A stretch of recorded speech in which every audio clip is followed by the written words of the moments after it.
Bueno, y para conocer más detalles sobre este tema, saludo con muchísimo gusto al enviado especial de Canal 11, Luis A. Méndez, quien se encuentra en la Corte de Brooklyn en Nueva York y ha seguido de cerca este juicio de Genaro García Luna. Luis, gracias por estar con nosotros aquí en Informativo 14.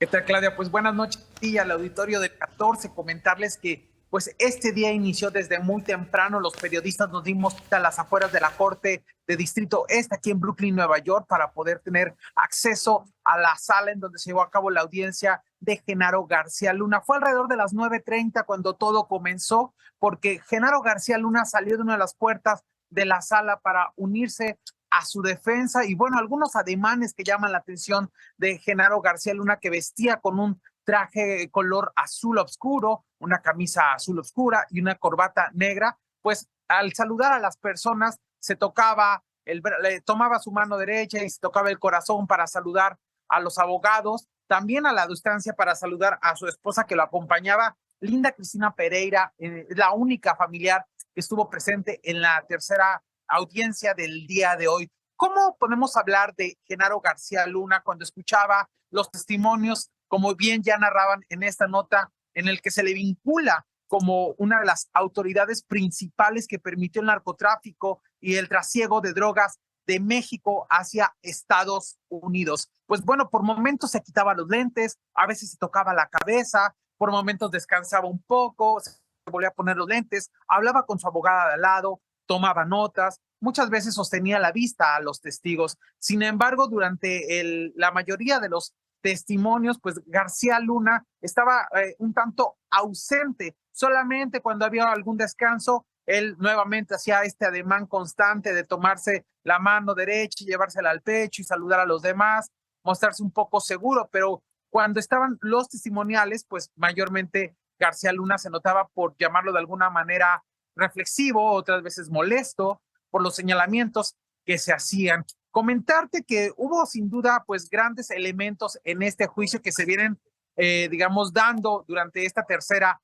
audiencia. Como tú bien ya lo mencionabas, pues habló de esta vinculación que tenían las autoridades mexicanas con los cárteles, específicamente con el cártel de Sinaloa. Uno de los momentos más, digamos, que llama más la atención es la declaración que hace ahora este ex narcotraficante y ahora testigo protegido, que señaló que en algún momento el Mayo Zambada acuerda con el Chapo movilizar 14 toneladas de droga hacia Estados Unidos, mientras que él ya tenía 3, por lo cual se juntan en total 17 toneladas de droga para movilizarse por Estados Unidos. Y dice Tirso Martínez, pues estaba nervioso. Y yo pregunté, ¿es cierto que Genaro García Luna tiene poder? ¿Es cierto que el Mayo Zambada tiene la posibilidad con las autoridades? Y bueno, con algunas palabras altisonantes era como, mira, cabrón, tú estás seguro, sigue y continúa con el trasiego de drogas,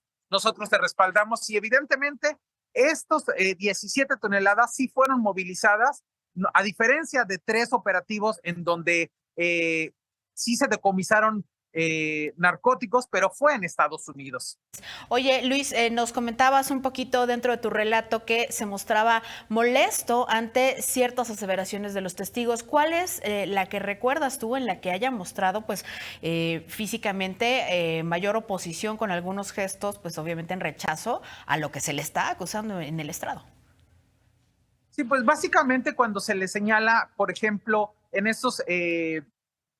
esta ruta de trasiego que habla Tirso Martínez, en donde dice, nosotros le pagábamos a las autoridades, hacíamos sobornos a las autoridades para que nos dejaran pasar. Ellos hablan de una ruta que primero es ferroviaria y otra que es marítima. La ferroviaria pues detallaba un poco de cómo funcionaba el ocultar las drogas. Por ejemplo, decía que se tenía que empaquetar la droga y ponerla en falsas puertas en el tren, y todo esto era mediante el apoyo de las autoridades que le daban, digamos, que recibían algún soborno y que tenían un acuerdo.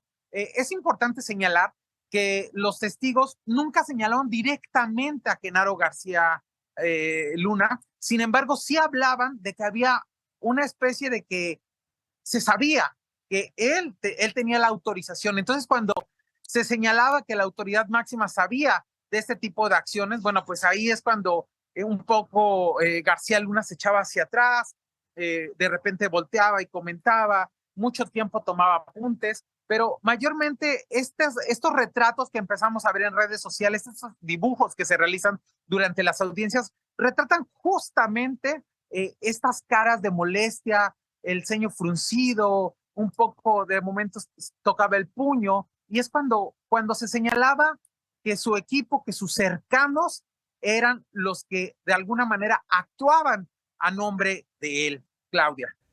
Y cuéntanos también lo que pudiste percibir en cuanto a la percepción en general que se tenía dentro de esta corte, tanto del juez como de las personas que estaban alrededor, la percepción que tienen sobre este juicio que obviamente derivará en muchísima información que involucrará también a personajes de bastante talla. Sí, sin duda, pues mira, las reglas acá al entrar a la sala, pues te las indican, hay que ponerse de pie cuando llega el jurado, hay que ponerse de pie cuando llega el juez, y toda esta ceremonia, o por llamarlo, formas que se tienen en este tipo de audiencias en Estados Unidos, pues tienen un protocolo, y el jurado se compone de un total de 18 personas, 12 de ellas que son, digamos, como las titulares, y hay 6 suplentes. ¿Cuál es la diversidad de este jurado? Bueno, pues hay una mayoría de mujeres, hay mujeres afroamericanas, hay personas asiáticas, hay personas de ascendencia mexicana, y se mostraron atentos a las preguntas que se le hacían a los testigos protegidos en este caso, y de alguna manera también el juez por algunos momentos, este juez Brian Cohen trataba de bajar los ánimos justo al inicio, porque una de las traductoras, por ejemplo, por darles un ejemplo a ti y al auditorio, hacía frío, como ahorita está haciendo un tanto de frío con esta lluvia en Brooklyn, se levantaba y se ponía una chaqueta y después fue a prepararse un café o algo de beber, y entonces el juez le dijo, no se preocupe, no hace tanto frío, en un momento vamos a tener un poco más de calor, y bromeaba un poco. Después el juez se mostró muy atento a los testimonios que se le daban, a las preguntas que hacía por parte de los fiscales de Estados Unidos, y también, bueno, pues a cómo estaba en sí llevándose a cabo esta audiencia, la tercera audiencia ya, Claudia. Y lo que mencionas ahorita de la traductora, ¿cuál es el papel que está jugando la traductora? Puesto que obviamente tiene que estar haciendo a cabal fidelidad todo el relato que se está haciendo pues en los diferentes idiomas. ¿Cuál es el papel que tiene en este juicio?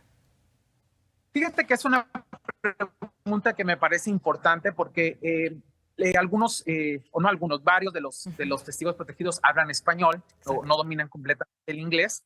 Y el papel de la traductora en realidad es de mucha escucha, pero también de mucha espera. Por ejemplo, Tirso Molina le hacían las preguntas en inglés, pero él respondía en español y daba enunciados cortos para que la traductora pudiera explicarlo hacia tanto al jurado como al juez, como a los que estábamos ahí presentes, y se entendiera el sentido de la respuesta. Incluso la traductora por momentos frenaba, pensaba, y después daba la traducción inmediata para que las personas, bueno, el jurado, pudiera entender claramente lo que se decía sobre esas acusaciones en contra de la autoridad mexicana, específicamente, bueno, pues Genaro García Luna, cuando se desempeñó primero como director de la AC, posteriormente como secretario de Seguridad Pública en el sexenio de Calderón, que es muy importante también señalar, Claudia, que el juez fue desde el día de ayer muy puntual en el caso de Tirso Martínez,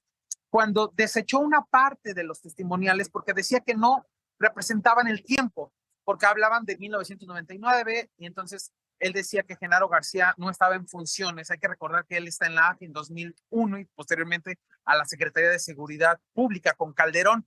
Entonces, sí era muy exigente en términos de que se apegara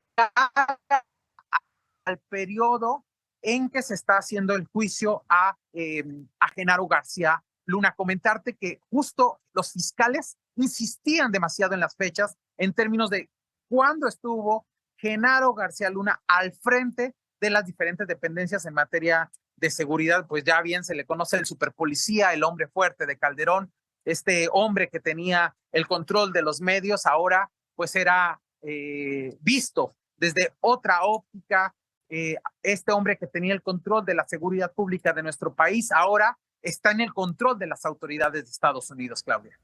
Bueno, pues muchísimas gracias por este relato, por contarnos la experiencia de estar dentro de la corte en Brooklyn. Le daremos puntual seguimiento a la cobertura y, por supuesto, toda la información que salga de este importantísimo proceso legal. Muchísimas gracias y un abrazo hasta Nueva York. Muchas gracias. Seguimos al pendiente. Un saludo al auditorio de Canal 14. Un abrazo. Bueno, vámonos a